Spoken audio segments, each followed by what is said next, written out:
না না, এসব আমি শুনবো না। তুমি আমাকে দোষারোপ করছো। আমি তো আপনাকে থ্যাংক ইউ বলছি। কিন্তু তোমার কথা শুনে এমন মনে হচ্ছে যেন তুমি আমাকে গালিগালাজ করছো। না, যেন তুমি যেটার জন্য আমাকে থ্যাংক ইউ বলছো না, আমি নিজেও জানি না যে ওগুলো আমি কি করে করলাম। কারণ আমি ওই মানুষটা নই। আমি তোমাকে দেখাতে চেয়েছিলাম যে আত্মীয় সম্পর্ক, ভালোবাসা এই সমস্ত কিছু মিথ্যে কথা, বইয়ের পাতার ভাষা। কিন্তু দেখলাম এগুলো সত্যি।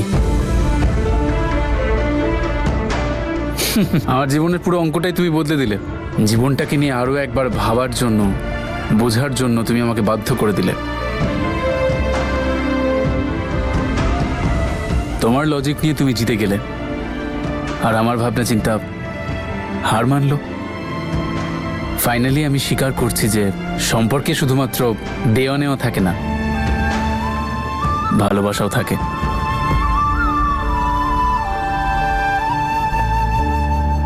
যার ব্যাপারে না জানতে চাইতাম, না শুনতে চাইতাম, না বোঝার চেষ্টা করতাম, তুমি সেটাই বুঝিয়ে দিলে আমাকে, আর তাও সারা জীবনের জন্য। যেসব কথা শুনে আমি তোমার উপর রাগ করতাম, এখন সেগুলোকে বিশ্বাস করছি আমি। তুমি আমাকে আবার সেই সর্বরাজ বানিয়ে দিলে, যার থেকে আমি পালিয়ে বেড়াতাম। এবং এটা তুমি একদম ঠিক কাজ করোনি। তুমি আমাকে সেই জায়গায়, সেইখানে এনে দাঁড় করালে যেখানে এসে সবাইকে কাঁদতে হয়। আর এই কষ্টটা আমার একেবারেই সহ্য হয় না, আর সেই জন্য এই কষ্ট থেকে আমি দূরে থাকতে চেয়েছিলাম। যদি আপনার সত্যি এরকম মনে হয়, তাহলে আপনি এতদিন ভুল বুঝেছিলেন। কারণ আপনি একজন ভালো মানুষ। হ্যাঁ, পরিস্থিতি মানুষকে অনেক বদলে দেয় ঠিকই, but at the end of the day যে মানুষটা ভালো, সে তো ভালোই থাকবে। আর আমি খুব খুশি, কারণ আমি যার সাথে আছি সেই মানুষটা সত্যিই ভালো। আমাকে আপনি একটুখানি সময় দিন, আমি বাকি কথাও খুব তাড়াতাড়ি বুঝিয়ে দেব।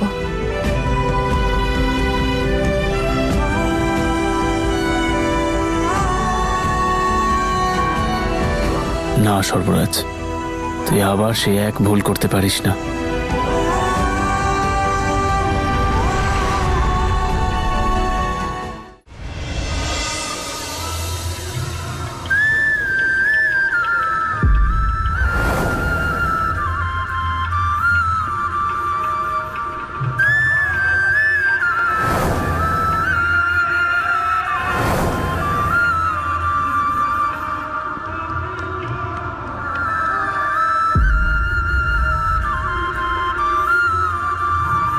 এই দেখো, তুই ঠিক আছিস তো মা? ঠিক। আমি নিশ্চয়ই খুব খারাপ কোনো কাজ করেছি মাকে, কারণ আমি বারবার আপনজনদের কাছেই হেরে যাচ্ছি। যাদের আমি সব থেকে বেশি ভালোবাসি, তাদেরই দুঃখের কারণ হয়ে দাঁড়াচ্ছি।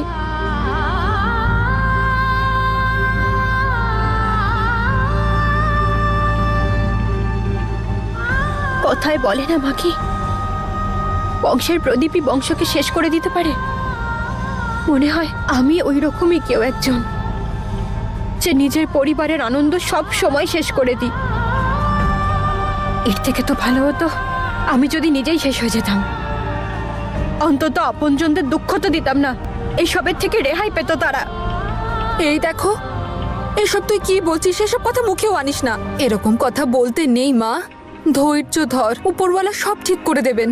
কি করে হবে মাকে তুমি বলো?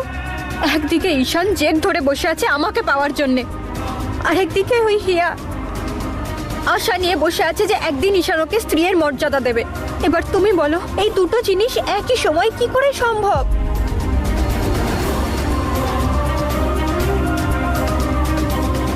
মা কি আমি ঈশানের শর্তটা মেনে নিয়ে কোনো বড় ভুল করে ফেলিনি তো? না মা, ঈশানকে সঠিক রাস্তায় আনতে গেলে এটাই একমাত্র উপায়। এভাবে বারবার নিজেকে দোষ দিস না। তুই তো জানিস তুই এসব ঈশান আর হিয়াকে এক করার জন্য করছিস।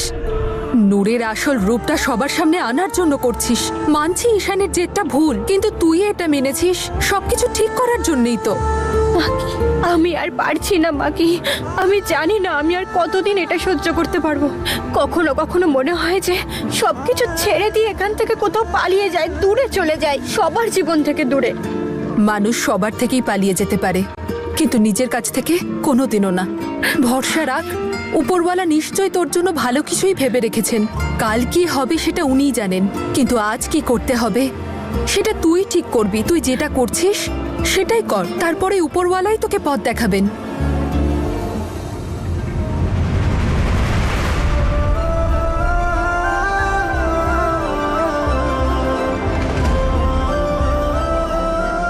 উপরওয়ালা, আপনি কি ঠিক করে রেখেছেন আমার জন্য? আমার জীবনের লক্ষ্যটা কি? আমি কি এইসব সহ্য করতে পারবো, নাকি পুরোপুরি ভেঙে পড়বো?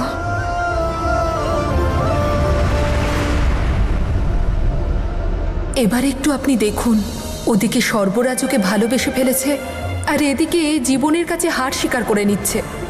হে উপরওয়ালা, ওদেরকে আপনি এবার রাস্তা দেখান। তাড়াতাড়ি কিছু করুন আপনি। সবকিছু এখন আপনার হাতেই আছে। কোনো কাজের নয় বাক্সটা। না কোনো ওষুধ আছে, না মাথা ব্যথার বাম। যন্ত্রণায় ছিঁড়ে যাচ্ছে মাথাটা। বিন্দু, এখনো চা বানানো হলো না কি তোমার? করছো তুমি? এখনো লাঞ্চ তৈরি হয়নি কেন? কোনো কাজ টাইমে করবে না, শুধু ফ্রিতে স্যালারি নিয়ে যাবে। ম্যাম, আমি রেণুকা আন্টির জন্য চা করছিলাম, আর লাঞ্চ তো কি? এসব চা ফা ছাড়ো, লাঞ্চটা বানাও, তাড়াতাড়ি করো। বিন্দু, তুমি যাও, আমি দেখে নিচ্ছি। লাঞ্চ তো অলরেডি তৈরি হয়ে গেছে, তো তুমি বিনা কারণে ওর উপর কেন চিৎকার করছো? আরে আপনার হাতে ওইসব উল্টো পাল্টা খাবার আমি খাবো না। একটু ভালো খাবার খেতে চাই, কিন্তু এদের এই ড্রামা শেষ হলে তবে তো রান্না করবে। তোমার যদি অন্য কিছু খাওয়ার ছিল তাহলে সেটা তখনই বলতে পারতে। এখন কেন এসব কথা বলছো? ভ্যারাইটি খাবার চাই ম্যাডামের। এদিকে কাজকর্ম করার নামে নেই, ভালো ভালো খাবার চাই। কি কি কি কি বলছেন আপনি? যা বলার আছে জোরে বলুন। আমাকে কি আপনি ভয় পান? তোমায় ভয় পেতে আমার বয়েই গেছে। আমার কাছে সম্মানটাই আসল, তাই বিনা কারণে তর্ক করছি না, বুঝেছো? বাহ, একটু ভালো খেতে চেয়েছিলাম আর আপনি আমায় এত কথা শোনাচ্ছেন। আরে এই বাড়িটা তো আমারও নাকি? আর আপনি বলুন, আপনার এই সময় চা খাওয়াটা কি খুব দরকারি?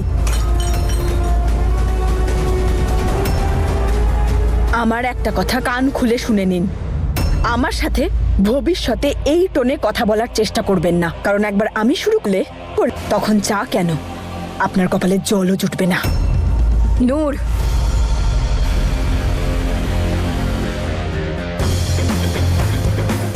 নিজের মুখ সামলে কথা বল। আরে নিজের না হয় দাদু দিদার সম্মানের কথাটা তো ভাব। ওনারা কি বড়দের সাথে এইভাবে কথা বলতে শিখিয়েছেন? তুই সব ম্যানার্স ভুলে গেছিস নাকি?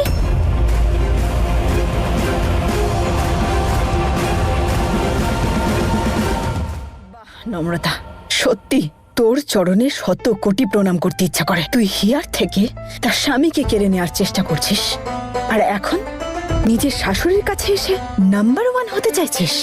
ওহ সরি, শাশুড়ি নয়, হবু শাশুড়ি। তুই যেটা করছিস, তোর কি মনে হয় আমি কিছু বুঝতে পারছি না? নিজের শাশুড়ির চোখে নিজেকে উঁচু দেখাতে চাস, তাই আমাকে ছোট করছিস। ঈশানের সাথে আবার নিজের শাশুড়িকেও কন্ট্রোল করতে চাস। দাদু দিদা এটাই শিখিয়েছে।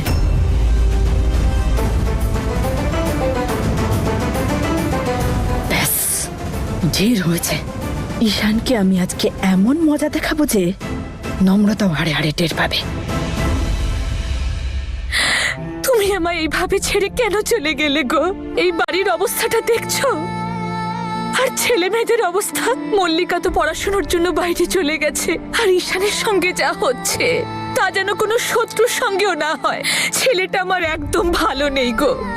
আমি আর এইসব সহ্য করতে পারছি না সহ্য করতে।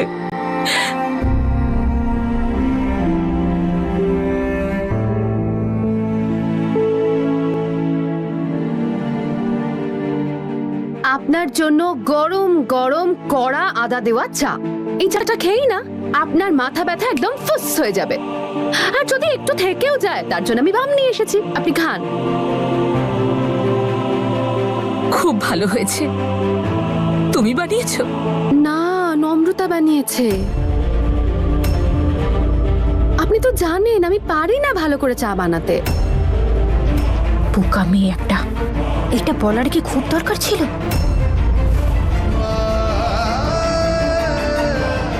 এত ঘৃণা কাউকে করা উচিত নয় মা।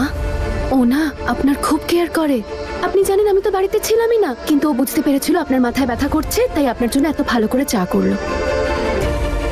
প্লিজ খেয়ে নিন।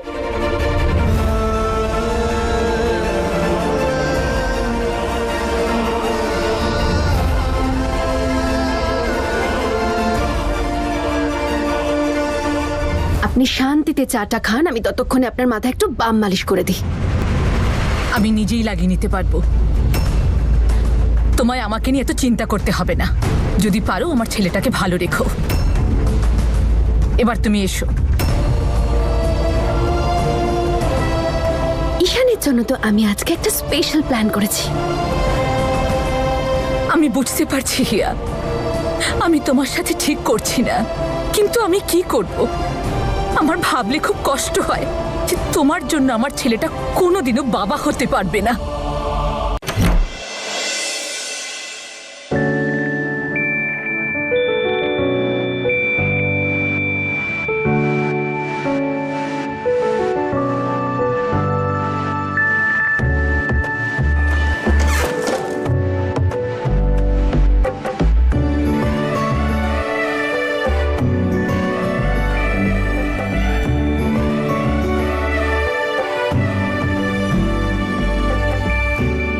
Welcome to your personal spa mister husband.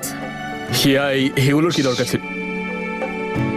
হয়তো আপনি জানেন না মিস্টার হাজব্যান্ড, যে ক্লান্ত হাজব্যান্ডকে রিল্যাক্স করায় একজন ওয়াইফ যে সুখ পায় তাকে পরম সুখ বলা হয়। আর তুমি এখন নিশ্চয়ই ভীষণ ক্লান্ত ওই গুন্ডাগুলোর পিছনে ছুটতে ছুটতে।